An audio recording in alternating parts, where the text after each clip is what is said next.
Welcome to another amazing episode of the Phone Booth here on TVOSJ, the voice of San Joaquin. The show that covers all things pop culture related, anything from movies to video games to TV shows to comic books, you name it, and we'll do our very best to cover it. Now it's about fitting for a little roll call. My name is Edward Heitman. Joining me in the studio as always is my good friend and co-host Brian Rodriguez. Hello. Oh, that got turned. How you doing today, Brian? Pretty good, pretty good. Good to hear, good to hear.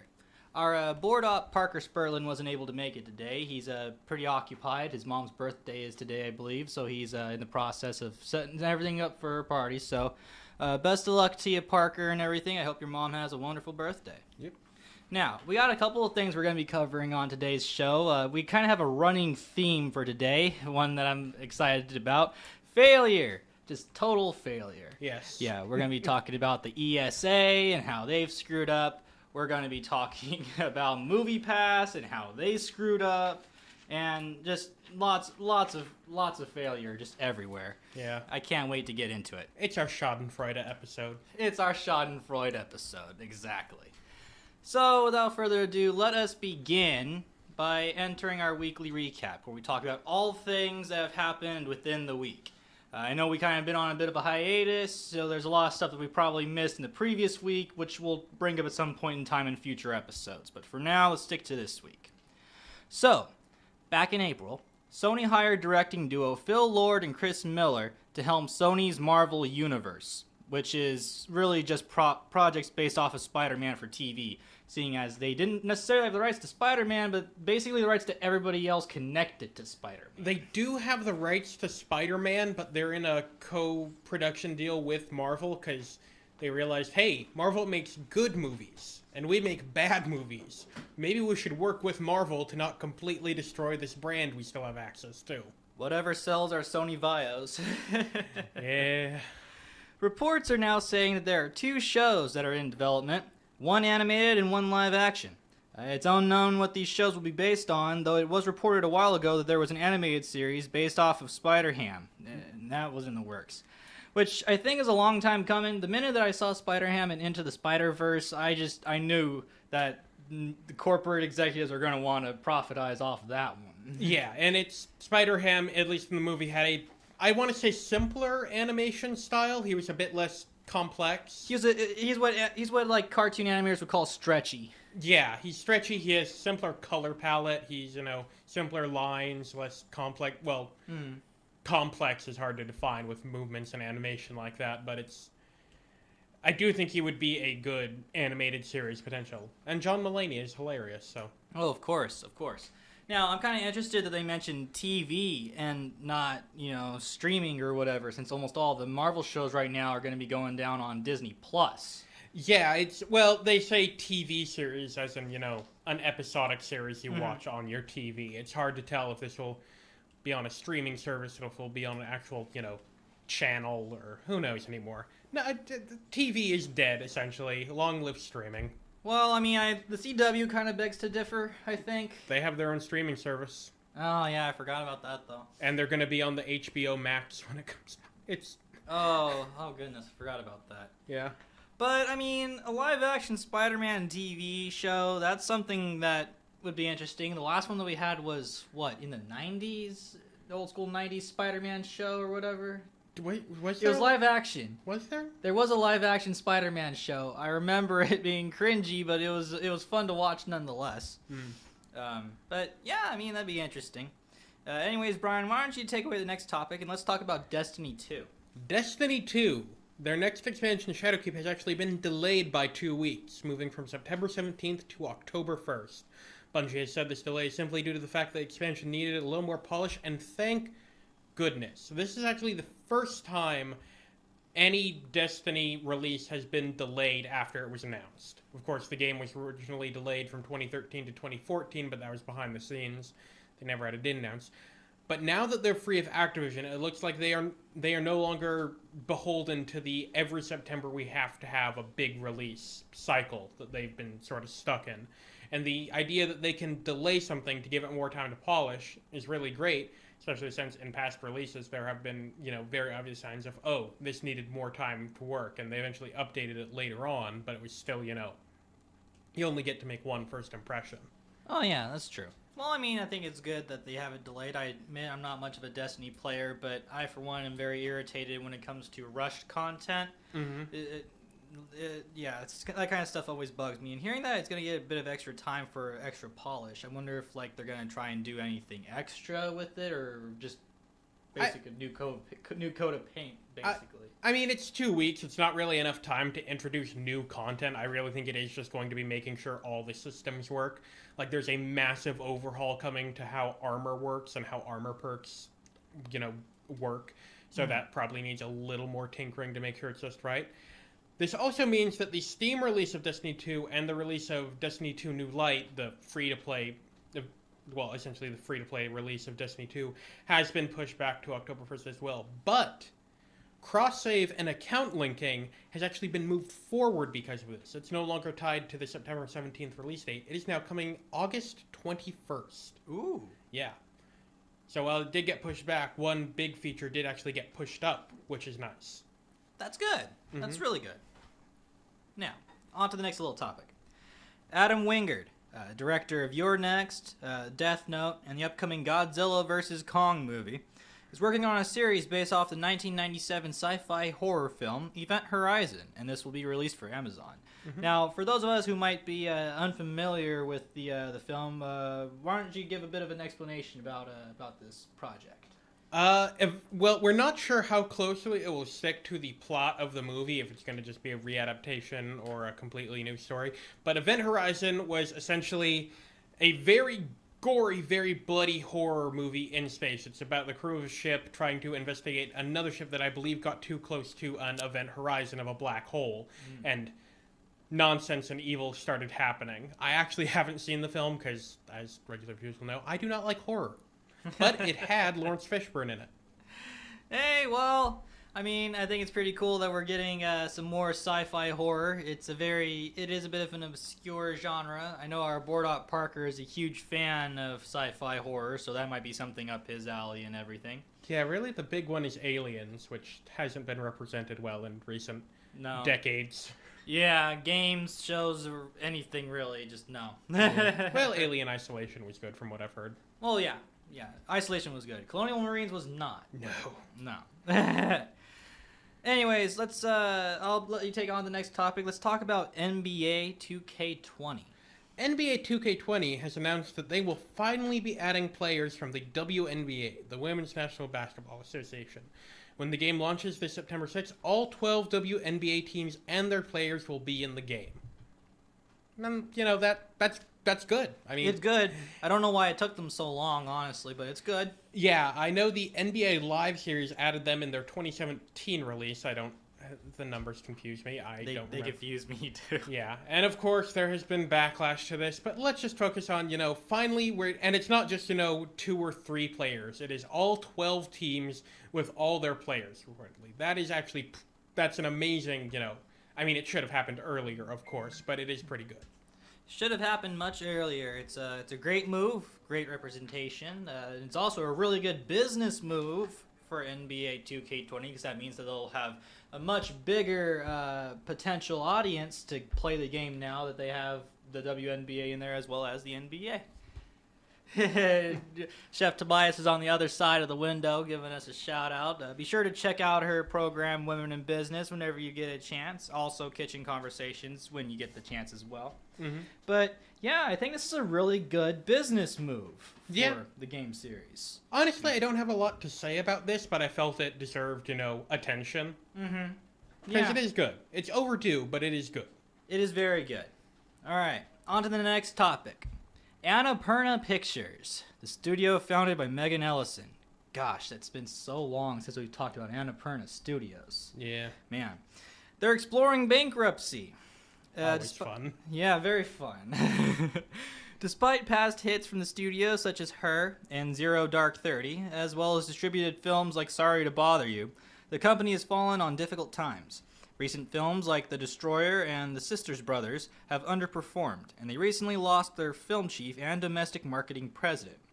They have canceled Jennifer Lopez's heist film Hustlers and Jay Roach's Roger Ailes biopic. The studio is currently trying to restructure their deals with the banks, and hopefully this isn't the end for one of the few studios producing creator-driven films with a large budget. Mm-hmm. Man, weren't they like possibly facing bankruptcy last time we covered them? Yeah, it's because, again, they pour a lot of money into these very niche films, which is always, a gamble. I find it kind of odd. It seems like a reverse Blumhouse tactic, where Blumhouse films they're well known for a lot of the recent horror films they've been helping produce them, and their business model kind of seems to be the reverse because Annapurna puts a huge budget onto amateur projects, while Blumhouse kind of like tosses as little money as possible out there, just enough to fund them, and that seems to be doing very good for them. So I don't know. Well, I think it's maybe one of the issues is experience of the filmmakers. Like Blumhouse, they throw a little amount of money at experienced filmmakers who probably know what their actual budget needs to be to make the film they want to make. They're not going to, overestimate the amount of money. Whereas with Annapurna, who's taking a lot of risk on new filmmakers, they might not know exactly how much money they need to make this, so they overestimate. Yeah, that does seem very likely. It's unfortunate, though, that they're not doing well, because I've seen the trailers for Sorry to Bother You and the Sisters Brothers, and they actually did look really good, so It's kind of unfortunate to hear that they're not doing too well. I think the problem is that even if they do well for the niche they're in, they underperform against their budget. I mean, they could make a completely respectable amount of money for the genre niche they're in compared to others, but their budget is just too high. I think they need to start going with the Blumhouse strategy of lower budgets. Still take chances on these new stories, on these new creators, but you need to lower the amount of investment you're putting into them. That sounds like really good advice, and I hope that somebody does pass that along over to Miss Ellison, because, they've made some good movies. It really would be unfortunate to see the studio face bankruptcy and close and all that stuff, so yeah. Hopefully they get the memo. Yeah, and it's, apparently her brother actually founded Skydance Studios. Oh. Who are currently have the rights to the Terminator movies and are working on Top Gun Maverick, as well as their father being Larry Ellison, the guy that created Oracle. Oh, man. And is I believe the 7th richest person on the planet right now. I forgot about that little detail. Yeah. Oh, man. Well, anyways, let's talk about Anthem. Yeah, EA won't, but let's do it. Yeah, let's do it, man. Anthem.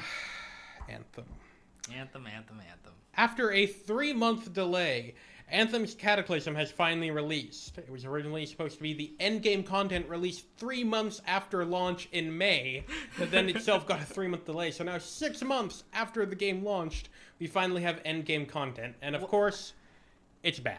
Why? Okay, so I kind of forgotten this, okay? Why was it even delayed in the first place? It was delayed because the game was so broken and just completely, it was just broken at launch that they needed to delay it so they could push out a bunch of quality of life fixes, which the game's still broken, but now they pushed out this, which is also kind of broken. Oh, man. Well, I'd love to hear how broken this is. So the Cataclysm is essentially you go into a new large arena type area, which I will admit, like the rest of Anthem, looks pretty great. Except the problem is that you only have 15 minutes to go around it, fighting enemies, completing tasks to earn points, to then fight a boss, to earn points, to earn the new in-game currency, to open chests that have a random chance of giving you good items for a random javelin. And it's just...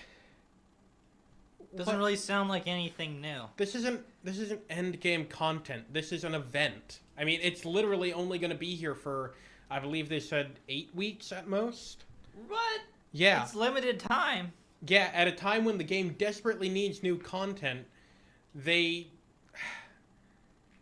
don't understand it. I honest to God don't understand it.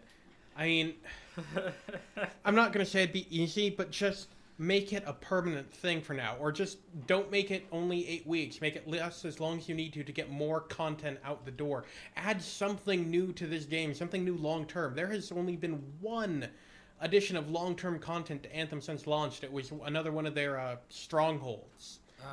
And it's...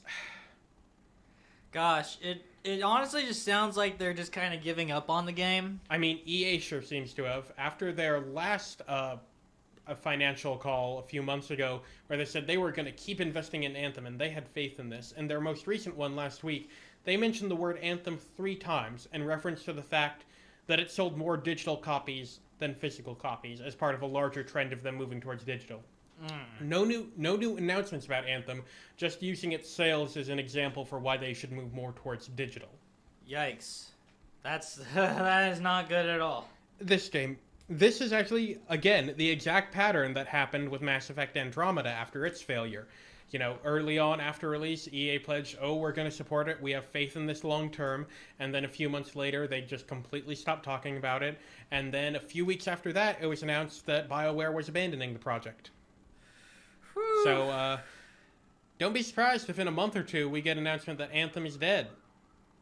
Gosh, EA just seems to be that company that's like really excited about something at first, but then gives up after like a small period of time. They're excited by the profits. They saw Anthem as this thing that could make them a ton of money, and even after a rocky launch, they still saw it as, okay, we can recover from this, we can make a ton of money. But now after months and months of nothing, and you know, no forward traction and positive word of mouth, they're just looking at going, I don't see how they can honestly make money from this unless they do a complete relaunch No Man's Sky style, which it's just, this game is dead.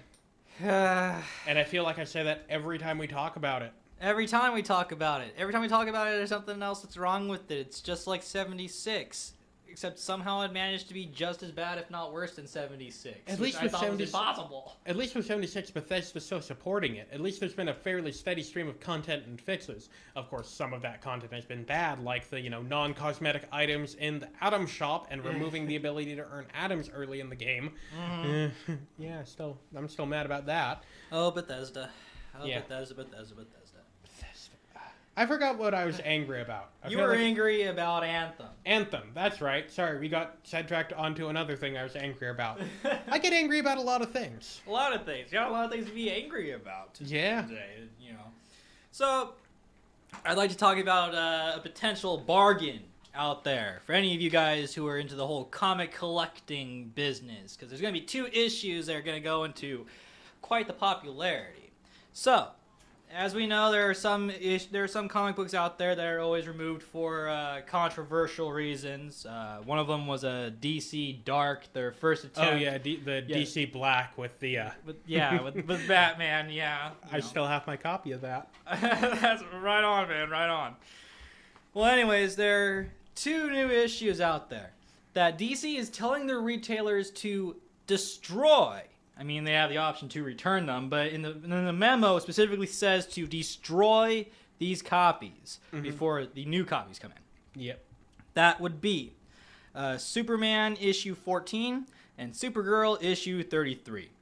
You see, these 2 issues were scheduled ahead of time, and because of that, the original covers for these 2 issues have no relevance to the story itself. Usually when people buy comic books, they'll look at the front cover, and usually the artwork has something to do with the plot, so they have a faint interest in whether or not they want to pursue that story or not. But because these 2 were issued ahead of time, it was just random artwork that had nothing to do with the story. Yeah. Because of that, these 2 issues are being replaced with issues that have official art on it, that actually has, well, they were both official, but with artwork that's more relevant to the story. And these are being shipped over to the retailers. They're being told to destroy any issues they have with the original cover once they arrive, and then just take on the new copies. Because of this, there is going to be, I assume there's going to be a ton of comics destroyed, with a few being kept over just for the price increase. Yeah, I mean, there are going to be some shops that keep copies just to sell them as collector's items, and I don't actually know what the legality of that is, because I believe they've already purchased them, so if they don't return them, they should. I actually don't know what the details of that are, but DC has told them that when they receive the issues with the original cover, because it's going to show up to them in bulk, they were told that they have the option to return these issues back to DC, like refund or whatever, and they're still getting the issues with the new cover. That's still guaranteed. but they want them to either return the original issues back to DC's manufacturing company or to just destroy them themselves. Yeah, and what happens sometimes, because this actually does happen sometimes in the industry, this isn't completely unheard of, is that they will have retailers tear off the covers of the comics they get and send them back to DC, and then that number of covers they receive is the amount of comics DC will replace. Yeah. But man, that's crazy. It's the first time that I'm sure this has happened a lot, but it's the first time that I myself have heard the issue where, hey, destroy these comic books. I've heard that there's like some controversial issues out there or whatever, and some retailers won't sell that issue. But this is the first time that I've heard of retailers being told to actually destroy a comic book. It's interesting to me. I don't know. Yeah, it's, I've seen the covers and the changes between them. Like Superman, it goes from looking like it's a tie-in to the ongoing Leviathan event to something to do with Doomsday. I didn't actually see what Supergirl's was changed to, but it was originally about Brainiac. So it looks like there were actual like significant story changes to what's happening in the issue that just because the issues are being written and colored and penciled in at the same time as the covers being created. So they're given the same starting point, but things like this can happen. Yeah. So, I find it interesting. If any of you by any chance get your hands on an issue of Superman number 14 and Supergirl number 33 with the original cover art, I would suggest you hold on to those issues because they might gain some value later on in the future. So, Brian, let's talk about the ESA. The ESA. So the ESA, the Electronic Software Association, which is the governing body of the video games industry that's also run by the video game industry, How ironic. It's like if the internet was regulated by Apple and Google. Oh, wait, it kind of is. The ESA announced that Sony, Microsoft, and Nintendo, starting in 2020 sometime, will start requiring games with loot boxes to disclose the odds. However, this does come with caveats. It will only apply to games released after they implement these policies. Games or updates after this policy. So anything released before that could get away with not, releasing statistics. However, many developers have actually placed to disclose odds for loot boxes, including EA, Activision, Ubisoft, Bethesda, Bungie, Warner Brothers Interactive, and others. So, they're finally going to start telling us what the odds are for us to obtain items in loot boxes. Yes. It is about time, dude. Oh my god. Well, you say that, but people don't think this will actually have a huge impact on the effect of loot boxes. Because look at the lottery.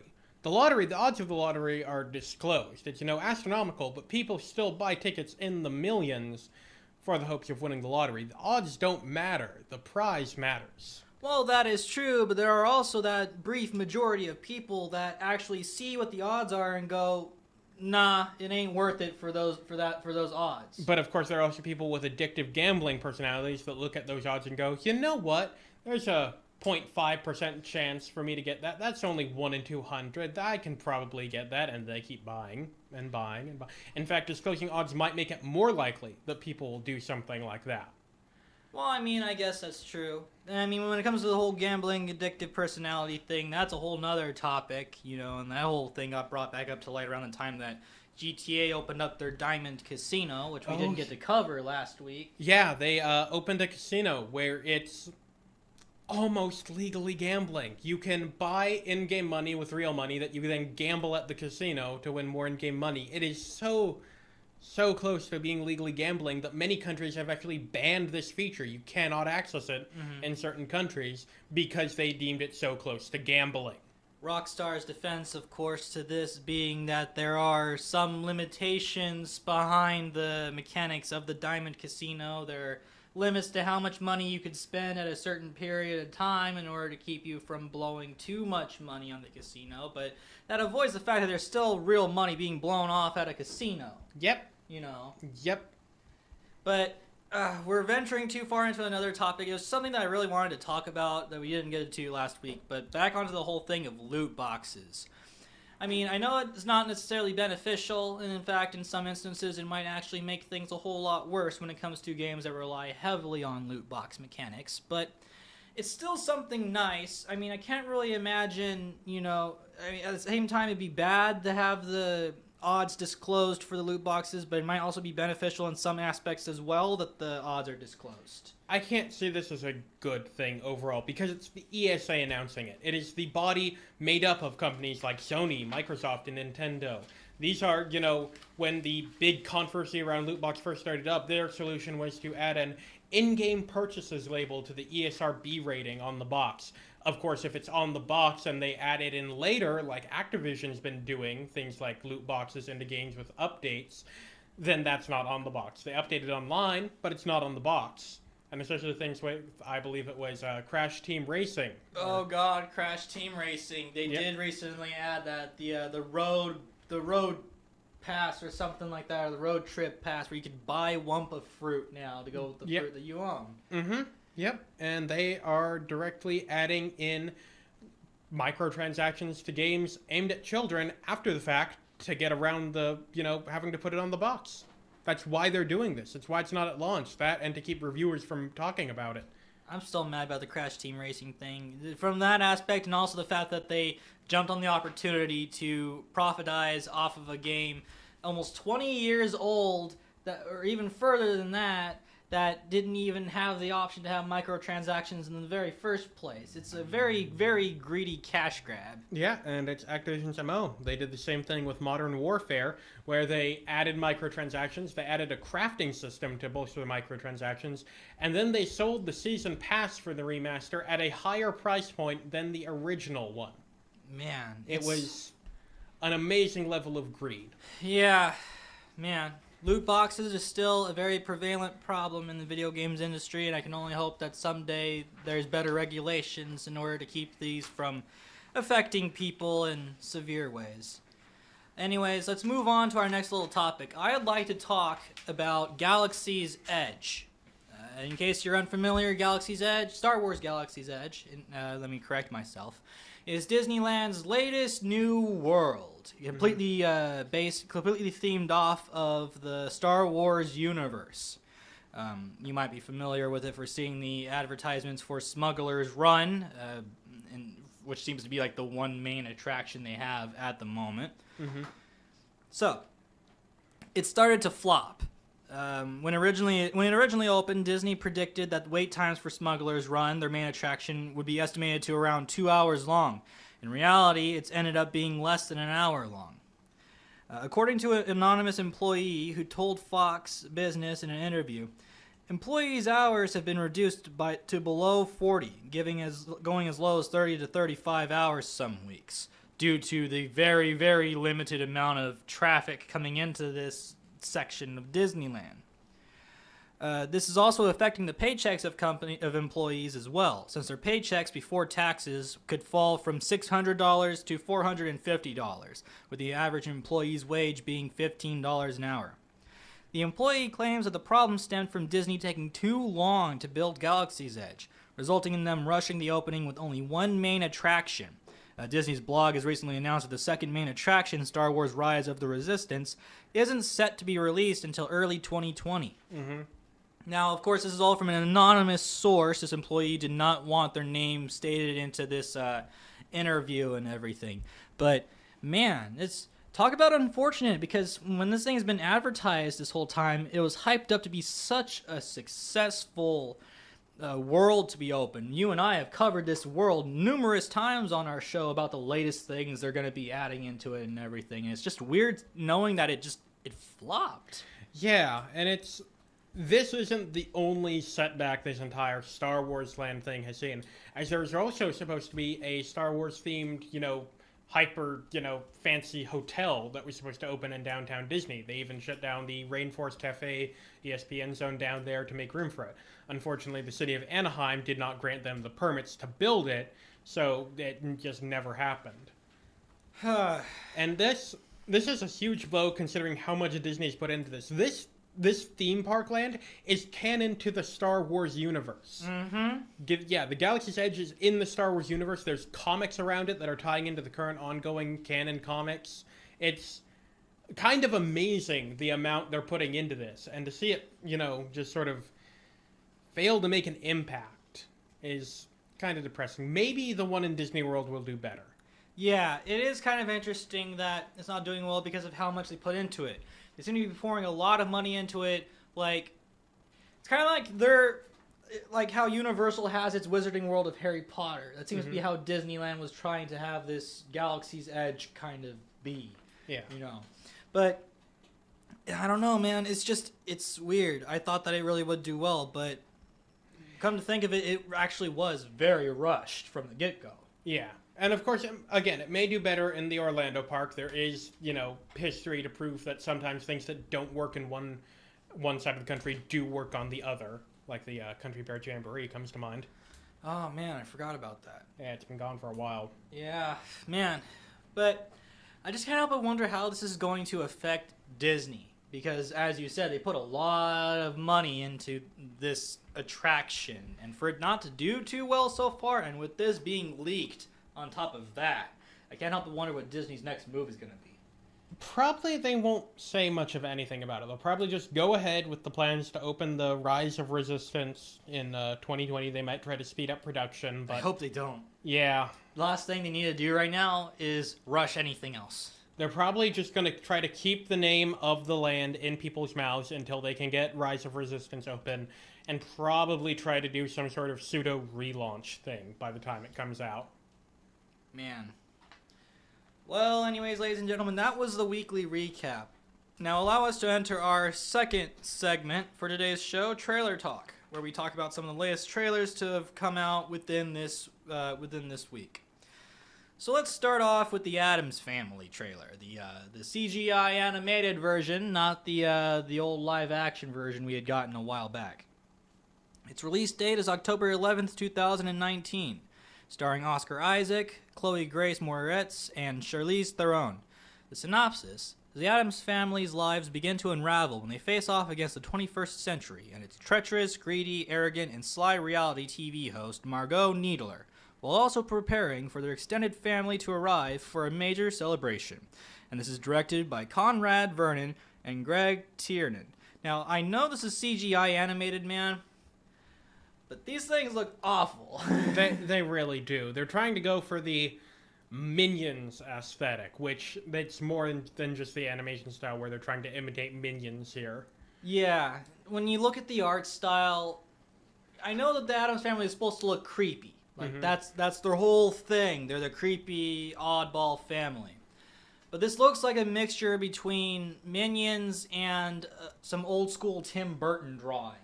Yeah, and so I think the Addams Family does work in their style in 2D, because this is a fairly good adaptation of their 2D style into 3D. It doesn't work in 3D. That's the problem with 3D animation from what was traditionally 2D animation, is that when you add a third dimension, it doesn't always work. And, I mean, as far as the humor goes in this trailer, there's the cringe, gross-out humor. There's the shock humor. There's the references. As the minute I saw a reference to It, I was like, I knew they were going to make a reference to It. Yeah. They do have some fun Addams Family gags. Wednesday sleeps in a bed with a guillotine over it. When they were doing a frog dissection, she brought the frog to life and they turned to zombies. That scene was like the one scene in the trailer that I did get a slight chuckle out of. Honestly, Wednesday seems like the only good character in the movie right now. Seems like it, yeah. But then again, we've only gotten one trailer, I think, so far. This is like the first official trailer. Second trailer. We had the last one was a teaser, wasn't it? Yeah, but it was like a minute and a half long. I mean, at a certain point. Yeah, you got a point. We've had two trailers so far, but from these two trailers, we've gotten a lot out of Wednesday. Not really anything out of anybody else, So we still have the opportunity to maybe see some dynamic between Gomez and Morticia or something. I don't know. Hopefully we get to see some more content. Hopefully even more good content. But so far, I'm not as hyped about the Addams Family movie as I thought I would be. Yeah. And also, there seems to be some misinformation floating around. There isn't a live-action Addams Family in the works. There was a picture that got released of Scarlett Johansson in total goth for a photo shoot. And this is being spread around the internet with people assuming that she's going to be in the Addams Family movie as Morticia. But I just kind of wanted to shut down that rumor. As awesome as that would be, unfortunately, that is just not the case. Anyways, let's go on to the first trailer for Honey Boy, the screenplay from none other than Shia LaBeouf himself. Yeah, he seems to be trying to make a comeback in the indie scene. Yeah, he seems to be doing it both behind the scenes and in front of the camera this time, which is an interesting take. Recently we talked about the trailer for the Peanut Butter Falcon, so this is the second one since then covering him. Now, the release date is November 8th, 2019, starring Shia LaBeouf and Lucas Hedges. The synopsis: a young actor tries to reconcile with his father after surviving a turbulent childhood, and it's directed by Alma Harrell. Now, of course, I'm afraid I don't really have too much I can't really understand the context too much behind the story, but it seems to be taking place around in Hollywood, revolving around the life of a child actor. Yeah, it looks like the framing device is going to be this child actor has grown up and is still acting. Unfortunately, he gets in trouble somehow and seems to need to see a therapist. And I think that'll be the framing device for flashing back to seeing his childhood as an actor, with Shia LaBeouf playing his father, who is It's an interesting characterization. It's sort of the stereotypical stage mom type persona where they're constantly pushing their kid, but Shia LaBeouf's character is also looking out for his son, like taking him out of productions that violate child labor laws and trying to sort of keep him grounded, which is, I don't know. It's going to be an interesting take on this because it doesn't portray anyone as the stereotypical character in these types of scenarios. Shia LaBeouf isn't the stereotypical stage parent that's pushing their kid for their own glory. The kid isn't, the stereotypical, diva kid or, kid who doesn't know what's going on.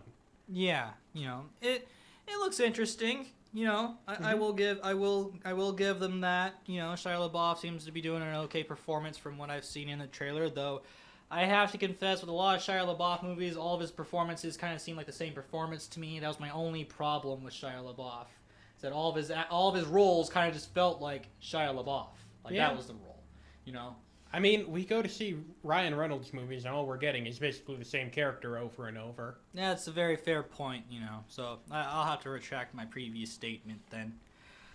So, Brian, let's talk about The Day Shall Come. This one looks interesting. This one looks very interesting. Now, the release date is September 27th, 2019, starring Marchant Davis, Anna Kendrick, Danielle Brooks, and many others. The synopsis: an impoverished preacher who brings hope to the Miami projects is offered cash to save his family from eviction. He has no idea that his sponsor works for the FBI, and the FBI plans on turning him into a criminal by fueling his revolutionary dreams. And this is directed by Chris Morris. So, the entire setup for this seems to be that this preacher is teaching some sort of offshoot of, it looked like Judaism. They use the Star of David a lot, and it's a somewhat more militant form, but they very specifically do not use guns at any point. They are against guns. They actively take guns and destroy them. And the FBI, it said very early in the trailer that they need another 9/11. They need another threat to America to keep their funding up, essentially. So they are trying to create a homegrown terrorist in this guy's, offshoot of religion. And we see them, selling him fake uranium that they then try to sell to neo-Nazis to make fake nukes. And it's this entire cluster of everything. It's the FBI, being shady. There's this guy who genuinely wants to help his community and ends up getting sucked into the FBI's shadiness. There's neo-Nazis. There's a horn that summons dinosaurs. Oh my god, the horn that summons dinosaurs. It's just a little air horn that they blow. Yeah, because they don't believe in guns, but they do have a horn that they believe will summon the dinosaurs to come fight for them. And the entire thing looks hilarious, and it looks like it might, tug at the heartstrings a little. It's, a guy trying to do his best for his family and his community. He's just a little nuts. Yeah, they did hint at that. They hinted that he might possibly have schizophrenia. Yeah. And I thought it was interesting when one of the ladies in the preacher's neighborhood was telling him they're getting you. Yeah, they're playing him. They're playing you, and he's like, well, what if I'm playing them? Instead. But Yeah, and then there was one scene at the very, very end where he's talking to a horse, and the horse seems to respond back to him right before the trailer ends and everything, you know? Yeah, so. and it's unclear if he does have schizophrenia or if that's just the FBI trying to frame him as having schizophrenia to make him look more dangerous, or... Yeah, it definitely looks interesting. I'm definitely interested in watching it. Everybody seems to be doing an okay performance in the trailer. I'm always down for a comedy movie with Anna Kendrick. She's fairly funny in most of her movies and everything. But this seems like it'd be a nice one. Now, it's a real bummer that Parker's not here because I know that he would have loved the trailer for this upcoming movie, Running with the Devil. Now, its release date is September 20th, 2019, starring Cole Hauser and the legendary Nicolas Cage. Yep. Now, let me get the synopsis here. Here we go. The synopsis. A tenacious federal agent traces the supply line of a group of cagey and experienced cocaine dealers, and it's directed by Jason Cabell. Now, this is a movie where we're gonna see Nicolas Cage play as a drug dealer. Every time you think that Nick Cage has covered like almost every role, there's always that one role, and you're just like, no way. And he's so normal. It's like he doesn't give this outrageous performance from what we can see. He just sort of laid back normal guy. And it's like the weirdest performance you can get from Nicolas Cage is normal person. I know, all of his performances, he's insane. Or even if he's normal, he has those random bursts of just craziness. But from what we've seen, he seems like a completely calm and composed, member of a drug dealing organization. He owns the turf or whatever. But I just can't wait to see Nicolas Cage do some action scenes because those are always fun to watch. But, I don't want that to be the only reason why people watch this movie, though. Everybody else's performances seem to be pretty good. It's your usual drug dealer kind of movie. There's going to be gang wars. There's going to be police involved in everything. Possibly some backstabbing, some betrayals, love interests, all that such stuff. Yeah, it looked a bit like The Mule, the Clint Eastwood movie from a while ago. You know what? It really did. And even has the aspect that, Nicolas Cage's character is, keeping his second life a secret from his family and everything. So it does look pretty good. I also want to point out that it had 2 studio items I've never seen before. It's being made by Patriot Pictures and Quiver Productions. And I've never heard of those 2 companies before. I've never heard of them either. Maybe it's their debut film or something. Yeah, and that's, I'm not saying that it's a bad thing. It's just interesting, and it's something to keep an eye on, because maybe this is the start of something big. Or maybe it's not. Who knows? Who knows? With Nick Cage, you can't go wrong, though. So, time to enter our discussion pieces. Brian, would you like to cover the oubliettes? Yeah. Oh, this is going to be a good one. It's gone too far at this point. Way too far. We on the show have been very open about how we feel about the Epic Games Store. We went from tentatively excited about it to outright hating it to acknowledging its merits and, still hating it kind of. And at this point, I think I'm fine with it. I'm just tired. Yeah, I'm tired of being mad about it because I look at it and go, and I don't understand why we're mad about it anymore. And that's because of what happened with the developers of Ooblets, Glumberland, who announced last week that their game, Ooblets, would be an Epic exclusive. This deal provided them a guaranteed number of sales, meaning that no matter what, the game is already successful before it goes on sale. They don't have to worry about keeping the lights on or, paying for developers. It is a 2-person development team right now. And it means this game is successful before it's even released. Now, before I go on, I want to talk about the tone of Glumberland's announcement about this. A lot of people are trying to say, oh, they were just being tongue-in-cheek. They were being, kind of cheeky about it. I think it was outright rude. And even if it is in keeping with their previous communication with fans, I still think it's outright rude. What was their response? Now, when they announced it, they had this entire tone of, oh, well, we're going Epic exclusive, and the internet's going to hate that because, oh, these hardcore gamers don't want to download a new free game platform, ignoring any, actual legitimate complaints about the security of the Epic Games Store or, how the fact that it's barely a functioning storefront right now. Do they actually have reviews yet? They do not have reviews. They do not have a shopping cart. They do not have a way to effectively filter through the games on their store. Anyway. Now, the entire tone of their post was rude, it was dismissive, it was condescending. It treated anyone who didn't, who had a problem with the Epic Games Store as an entitled whiner who, just didn't deserve their game. On their Discord, they responded to someone who was concerned about the fact that the Epic Games Store didn't support their country's currency as saying that they were not entitled to the game. And framing a customer concerned about no longer being able to buy the game as entitled is just gross. That's not something you say to a customer, to a potential customer. You're not entitled to this product. You don't have to buy this, sir. Especially as an indie dev, where you think they'd want to be getting as many sales as possible. And I think this traces back to the guaranteed number of sales. They don't actually have to sell this game anymore.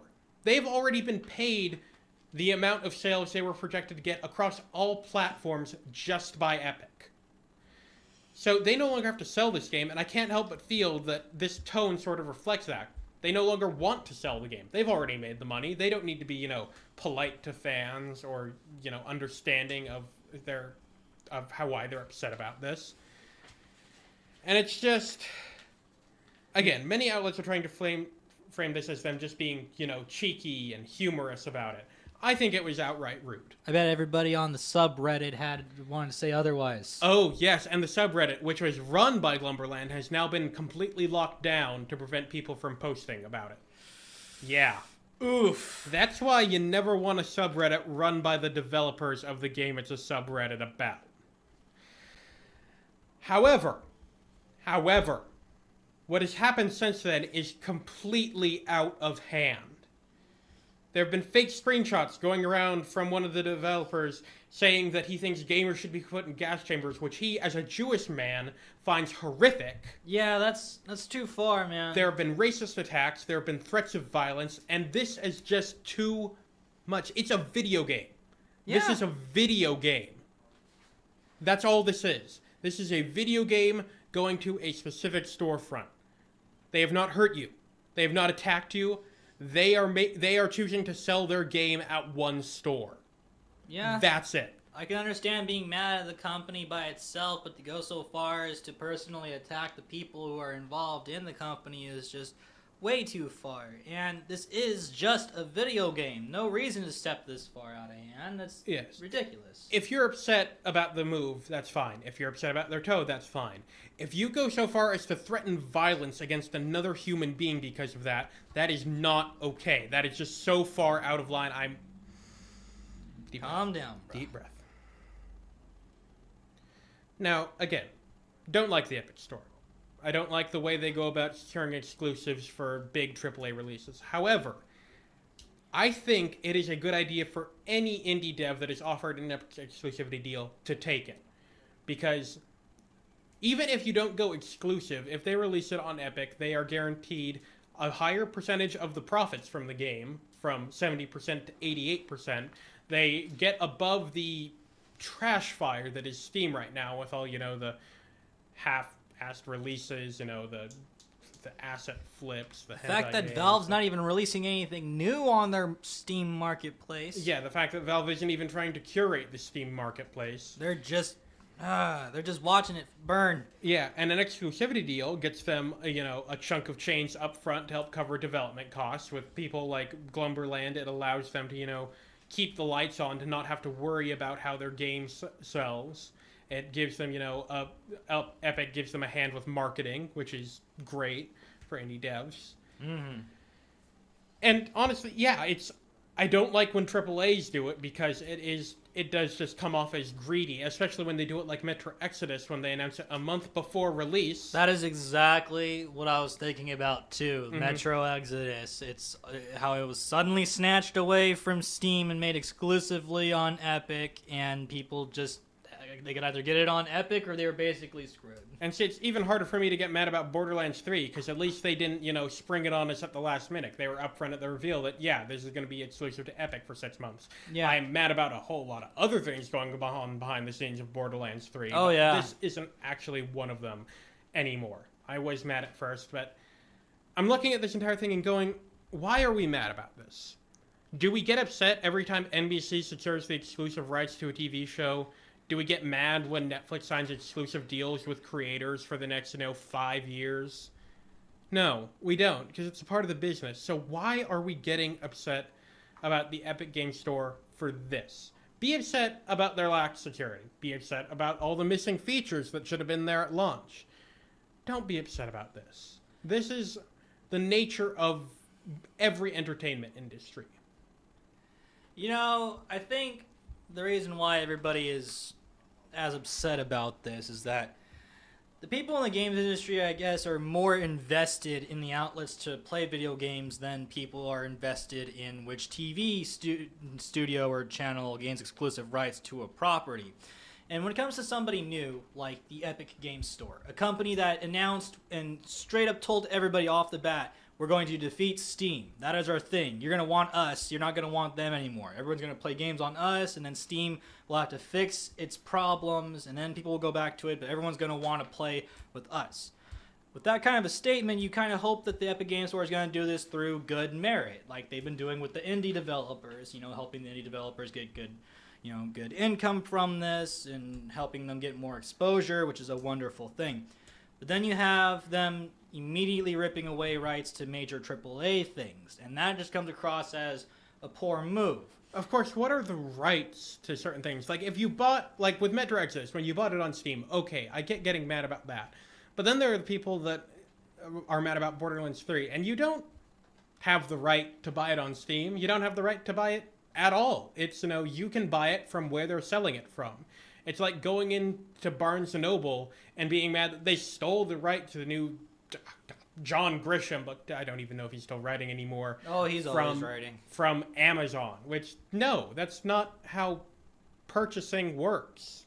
I don't necessarily think... I agree with you when it comes to things like Borderlands 3. You can't get mad about that, especially if it's already been established that it's going to go be an exclusive at the Epic Store. But people are more upset about incidents like Metro Exodus. Yes. Because that comes across as poor merit when almost everybody is watching Epic right now, and we always have that misconception that when somebody new comes out, we expect them to only do good business decisions. Yeah, and that's our nature. So when we see that someone brand new out there has done something bad, for some reason we all instinctively go, "Oh my God, this is so dumb. This is one of the stupidest decisions I've ever heard of in the video games industry." Period. Yeah, and see, with things like Metro Exodus, with even things like Shenmue 3 and Phoenix Point, where their Kickstarters advertised it on Steam, I get being upset about that, because people have tried to argue, well, they only said Steam because that was the only store at the time, but it still said Steam. It didn't say PC, it said Steam. Right. But yeah, this whole thing with Ooblets has gotten way out of control. I expected it to just be another, people are mad because a game has gone exclusive to Epic all of a sudden.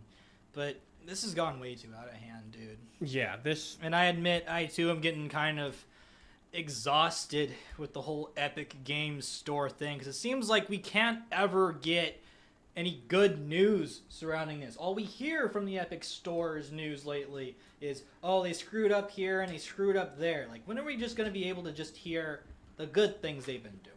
And see, I'm not in the camp of believing that, we should ignore the bad things and try to focus on the good things. Well, I'm not saying we should ignore them. But I'm saying we should reevaluate what the bad things are. I agree. An exclusivity deal, that's not a bad thing. Unless it's, again, we keep going back to Metro Exodus. Unless it's very last second. Yeah, if it's a last second type of thing, you can be mad about that. But this is just an indie dev trying to make money. That's not a bad thing. Focus on the lack of security. Focus on the lack of features. Focus on the things that are actually a problem with the Epic Games Store right now. And I will admit, in the past, I have been upset about these things that I'm saying aren't problems right now. I have been in that camp. I have been mad at everything they've done. But I think it's important that we look and we reevaluate if any of this is worth getting mad about. I agree. I totally agree. Anyways, Brian, I'm going to let you handle the next little discussion piece about somebody that we should be mad about. Okay. The ESA yet again. Yeah, we're going back to the ESA. Good old ESA. Organization responsible for regulating the video game industry through the ESRB for hosting E3 has had a pretty bad week. Aside from having to defend yet again against the claim that video games are responsible for mass shootings in the US, they're not. They're not. As well as offering yet another pathetic excuse in the defense of loot boxes at the same meeting where they, talked about the upcoming changes to policy from Sony, Microsoft, and Nintendo. Mm-hmm. There were also 3 different data leaks from E3. Now, let's get down to business. Yeah. Now, let's just kind of give a feel of the general range of people whom this data has been leaked. Okay, so the only one we have hard numbers for are the first one and the last one, which was about 2,000 people apiece. That covers journalists, media people, YouTube influencers. Pretty much anyone had their full name, phone numbers, and home addresses leaked. All the information you need to give to E3 in order to get a press badge or a media badge or things like that. They got doxxed. Yes. And this is because on the ESA's website, there was a downloadable document with all this that anyone could access. And now, the first leak was for this year, E3 2019.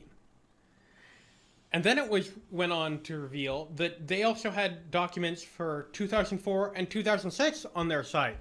So they doxed people from over 10 years ago.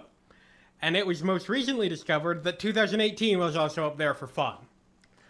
So that is 4 years out of the last 19. That is 50% of the last not 50%, God, 20% of the last 2 decades worth of E3 attendees have been doxxed. This, it was just easily available for download. Yeah, it was just in a link you could download from the ESO site. And this is coming at a time when people are debating whether E3 still needs to be a thing anymore. I mean, Devolver Digital is doing their yearly weird thing that I don't understand that everyone loves as, a counter to E3. EA's got the EA Play. Yeah, I mean, EA didn't officially have an E3 conference. Sony didn't officially have an E3 Nintendo conference. Direct. Yeah, Nintendo stopped doing E3 a while ago. And, I mean, Microsoft is trying to get their own sort of streaming thing up where every month they announce new stuff. It's not going well, but it could. And it's, at this point, with so many major developers pulling out, and then this, I think E3 might be done for. I think E3 might be done for as well. When it comes to E3, I kind of already felt like it's coming close to its end anyways. It was kind of a thing to help video games as an industry really get up there in a form of entertainment. And now that they actually have reached that level, E3 isn't really as necessary for companies anymore. But for that though, I have no comment on that. I'm upset about these data leaks. The fact that it's so easy. This is just on a text document that you can just download off the website. No password or login information required. Now, of course, it is funny how easy it was to get this, but of course there are real people behind this. There's been the entire Gamergate movement in the past that has been targeting games journalists, which this surely hasn't made their lives any easier. The journalists, not Gamergate. This is probably going to stir up Gamergate even more. Yeah, by giving, home addresses and phone numbers for, journalists. That's probably their family, and it's just, that is absurdly dangerous. It's awful.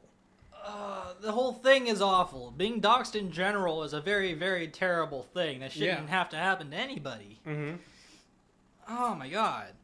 But, man, though, just the fact that it's a wide range of people, too. It's not just journalists. They're YouTube influencers were at E3. Yeah. That means popular video gaming channels, have their data leaked. I could have sworn Boogie went to E3 at some point. You know? So his information's probably available. I hope it's not. Mm-hmm. But there are so many people right now that are going to get major harassment if not for their journalistic credibility, it would be for their standing in whatever media platform they might be at, you know? And just, God, right now I think we're sitting in the eye of the storm. Something is going to happen now. Yeah, it's the spread. We've got 2018 and 2019, and then 2004 and 2006. There's a lot of years missing there, but it seems like they kept the same standard for, all over a decade of how they store their information. Now, I'm betting that people for the ESA have been going through the site and taking down every link they can find, but I wouldn't be surprised if there's another leak, soon. Of course, the last week was back on the 7th, when it started last weekend. That was over the course of about 4 days. It's been sort of quiet since then, so maybe this is... I hope it's over. I hope for the sake of the people that attended E3, this is over. I honestly hope this whole thing is over as well, and the ESA definitely has some explaining to do. Yep. They have some definite collateral control, some damage control, a lot of stuff they need to fix. So many apologies need to be spread around right now. Ugh. This whole thing is awful, man. So, let's talk about another shady thing that has happened. Let's talk about MoviePass. Oh, boy. It seems we're always talking about MoviePass on this show. They just never stop with their shenanigans. They're a reoccurring guest on our show, it would seem. There were nice few months where we didn't have to talk about them, mainly because I figured they'd shut down quietly, but apparently not. Apparently not, and we're going to talk about why they haven't just yet. In case you've been living under a rock or you're not that much of an avid moviegoer and you're unfamiliar with MoviePass, allow me to explain the premise of its service. You pay about $10 a month. Mm-hmm. That was the rate last I checked. With that service, you'd be allowed to watch one movie at a theater of your choosing, if they accept MoviePass, of course. One movie every single day, leading to a total of 31 possible movies a month that you'd be able to watch. Now, you might be thinking to yourselves, Ed, this whole service, it doesn't sound very profitable for MoviePass. That's because it's not. Oh. No. Especially when matinee tickets at the big theaters are $12. Mm-hmm. And especially when MoviePass's business structure relies on MoviePass itself paying for the tickets that you are receiving for free in movie theaters. The average price of a movie ticket nowadays here at Regal is like around $15, between $12 to $15. 31 tickets an entire month. I'm pretty sure you folks can do the math. Now, as Brian said earlier, we all assumed that MoviePass would kind of just fade away, especially with other movie programs being made. AMC has one. Regal is recently going to start working on one as well. Mm-hmm. But they're still alive. So, it's not only left MoviePass on the brink of total bankruptcy, which is no surprise, but it's also led them to doing some very, very shady things. After a 4-month-long investigation by Business Insider, it has been revealed that MoviePass has been, allegedly, changing the passwords of users' accounts, the incident happening shortly before the premiere of Avengers Infinity War, in order to prevent power users from accessing the service. It was also revealed that Mission Impossible Fallout was suddenly removed from the service around the time of its release. Now, I do remember that happening, and I remember it being a big kerfuffle. Mm-hmm. And they recently did have to do some quick maintenance around early July, when they were working on it. Yeah, they announced they were shutting down for like a month. Now, it's just the fact that they're changing that they changed passwords, and this is from their president, the guy at the very, very high up on MoviePass. Yeah, a new CEO came in. I believe it's Mitch Lowe. Yeah, who actually has a very fascinating history in the film and film distribution industry that we don't have time to get into right now. We don't have time to get into it right now. Look it up. It's actually really cool. Yeah. Now, numerous employees from MoviePass were all talking about this and the allegations and everything, and they all said that while the previous CEO, before the new guy came in, they were all concerned about what to do about these people who use the services heavily. According to one of the employees, when he came in, it was basically F them. Screw those guys. Yep. And so, before Infinity War came out, the people who used the service heavily, the people who actually did what MoviePass wanted them to do, had their accounts changed without their permission in order to keep them from accessing their account in order to help MoviePass be able to stock up some kind of income to try and get out of bankruptcy somehow. Mm-hmm. But of course, this has all come to light, and I can't help but predict that in a month's time, MoviePass is just going to be done. Yeah. And see, MoviePass is part of that group of Silicon Valley-type new companies that somehow become successful for losing a ridiculous amount of money. And I will never understand how these businesses exist. But if you're a company that loses some money but makes it back, no one notices you. If you're a company that loses a ton of money and makes none of it back, suddenly you're a disruptor in the industry. Like, how does that even work? What is happening? What is capitalism? I have no idea, but MoviePass just does not want to die, and they've been trying so many methods. Remember when MoviePass was going to try and make their own movies and everything? Gaudy. It flopped. And we were told that was just the reviewers telling us not to watch the movie, but no, it flopped. Mm-hmm. It was bad. But, my God, though, the fact that they did something this shady, invaded privacy, changed our passwords without our permission, though. Now, there's probably something in the MoviePass terms of service that says, yeah, we can do this whenever we want, so any lawsuit that tries to come against them will be shut down, but it's really... It seems petty. That's what it is. It doesn't seem shady. It seems petty to me.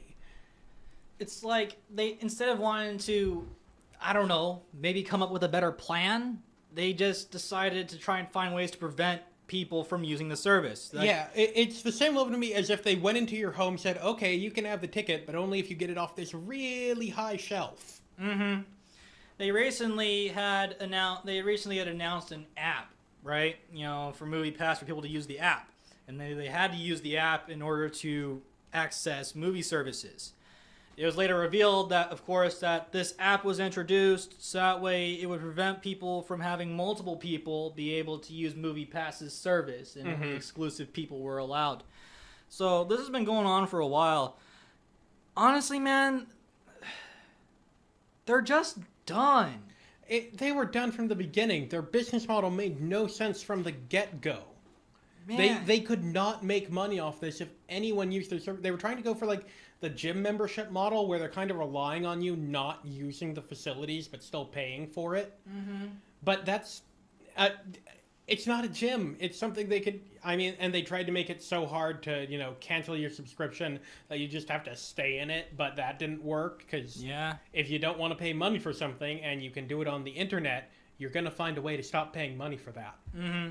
And I remember when they started getting the plastic cards for MoviePass. Yeah, apparently when they started shipping those out, when there was the big boom in popularity, they couldn't keep up with demand. So much so that the people printing the cards ran out of plastic and had to send orders over to other competitors just to meet their quota. These guys just did not plan ahead at all. Mm-hmm. They saw money signs. It reminds me of that South Park skit with the sock gnomes where it's take socks, blank, profit.